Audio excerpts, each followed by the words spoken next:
Dear friends, ఈరోజు రాష్ట్రానికి సంబంధించిన ఒక 2 అంశాలు మాట్లాడుకుందాం. ఎందుకంటే మొట్టమొదటిది 2021 సంవత్సరం రాష్ట్రాల్లో ఉండే వనరులు, సహజ వనరుల మీద వాటా కోసం సుప్రీంకోర్టులో ఒక పిటిషన్ రాష్ట్రాలేసాయి.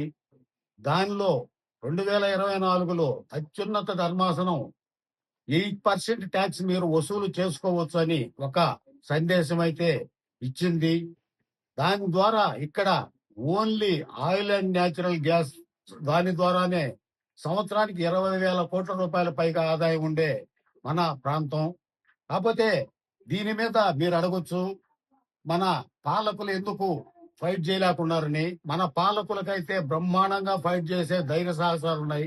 కాకపోతే ఇప్పుడిప్పుడే పురుడు పోసుకునే రాష్ట్రంలో కేంద్రం ఏమైనా ఇబ్బంది పెడద్దేమోనని ఒక చిన్న మీమాంసలో ఉన్నారు కాబట్టే వాళ్ళు అడగలేదు.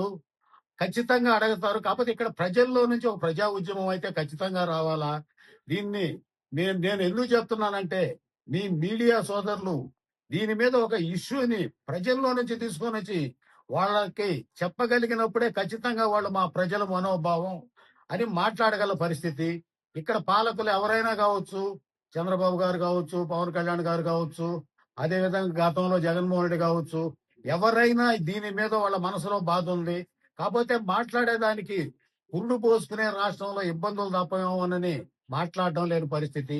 పోతే మీరు అనుకోవచ్చు, ఈయన నల్ల కళ్ళద్దాలు పెట్టి షోక్గా కూర్చొని కర్ర పట్టుకొని కూర్చొని ఉన్నాడని. ఉద్యమాలకు పురిటిగడ్డ నెల్లూరు. గత ఉద్యమాల్లో నా చరిత్ర ఈ రాష్ట్ర ప్రజలకు తెలుసు. మేము తెగిస్తే ప్రాణాలకైనా తెగిస్తాం. ఇది ప్రజా సమస్య కాబట్టి నేను ఎందుకు అప్పీల్ చేస్తున్నానంటే, మీడియా సోదరులు మీరైతే, ఎందుకంటే ప్రజల పక్షాన ఉండేవాళ్ళు, మీరు ఇట్లాంటి విషయాల్ని ఎల్లాచి చేస్తే ఇది ప్రజల్లో నుంచి వచ్చిన సందేశంగా మన పాలకులు తీసుకుపోయి ప్రభుత్వంతో పోరాటం చేసేదానికి మంచి వార్తనిచ్చిన వాళ్ళు అవుతారు కాబట్టే దీన్ని నా ద్వారా మీకు అప్పీల్ చేసుకుంటున్నాను ఫ్రెండ్స్.